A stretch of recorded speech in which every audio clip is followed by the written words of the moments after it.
Rachel and Leah, the comparing and jealous sisters. Jacob had a little problem. Jacob had wanted to marry Rachel, but had been tricked into marrying Leah too.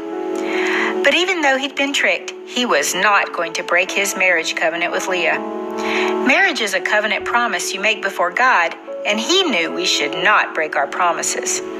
So Jacob had Leah as his wife, but he also married Rachel, just as he had promised her he would. But now, Leah had a problem. She was jealous.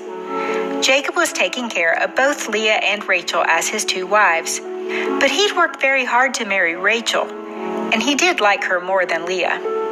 Leah let this hurt her feelings, and she got jealous. It's true that Rachel had a special gift of being loved by Jacob, but when God noticed that Leah wasn't loved like Rachel, he gave Leah a special gift too: children. Leah had a baby boy. She named him Reuben and said, "God saw I was miserable and felt sorry for me. Surely Jacob will love me now that I have a son."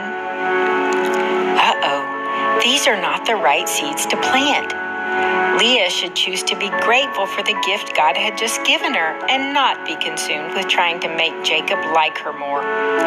God warns us that these kinds of seeds will cause bitterness to grow, bitterness that hurts others.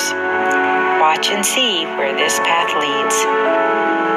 Later, Leah had another baby boy. She named him Simeon and said, "God heard I wasn't loved, so he gave me this baby too." Oh no, more bad seeds. Then she had another baby boy. She named him Levi and said, "At last, now Jacob will really love me because I've given him 3 sons." More bad seeds. Leah was complaining about not being loved, but she wasn't being loving. True love wants the best for other people, not yourself. If she wanted to be loved, she should have started by just loving other people. Then Leah had another baby boy. She said, "I'm going to name you Judah, and this time I'm going to praise God." Finally, there's a good seed. Now Leah had 4 boys, but Rachel had a problem. She was jealous now. Rachel watched as Leah had baby boy after baby boy after baby boy, but Rachel hadn't had any children yet. Rachel wondered, if Leah has all the children for Jacob and I don't have any, Jacob might stop loving me. Then Leah will have all the babies, and she'll have Jacob's love and attention. This is terrible. What should these ladies have done instead? I think you know, don't you? That's right. They should have loved each other. They should have been happy for each other. They should have acted as one big family without jealousy or comparison. Rachel should have been grateful she was loved, and Leah should have been happy for Rachel. Leah should have been grateful that God had given her children, and Rachel should have been happy that Leah had children. They let their jealousy steal so many smiles and laughs that they could have shared together, didn't they?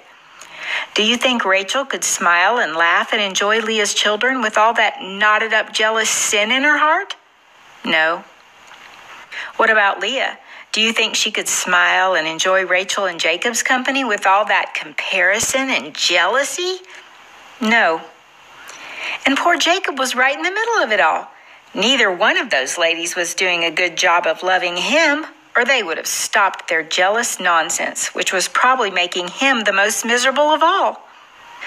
But all these little problems could have been resolved with a whole lot of love for each other. Because love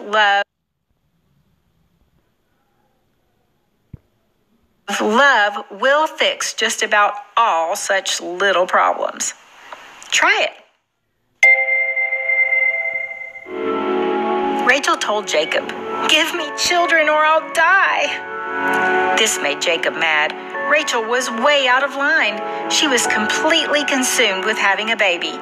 You'll find out later that when we let things like this consume us, it's an idol in our lives, something that we've put in the place of God.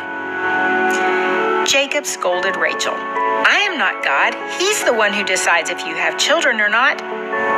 But Rachel kept on being consumed with wanting a baby. She said, Jacob, take my servant Bilhah as your wife too, and have babies with her. That will be my way of giving you babies too. So Jacob took Rachel's servant as his wife too. She had a baby boy named Dan. And Rachel said, God has taken away my shame by giving me a son. Then Rachel's servant had another baby boy. Rachel named him Naphtali and said, I have competed with my sister, and now I have won. When Leah saw that Rachel's servant was having babies for Jacob, the competing continued. Leah gave her servant Zilpah to Jacob so she could have babies.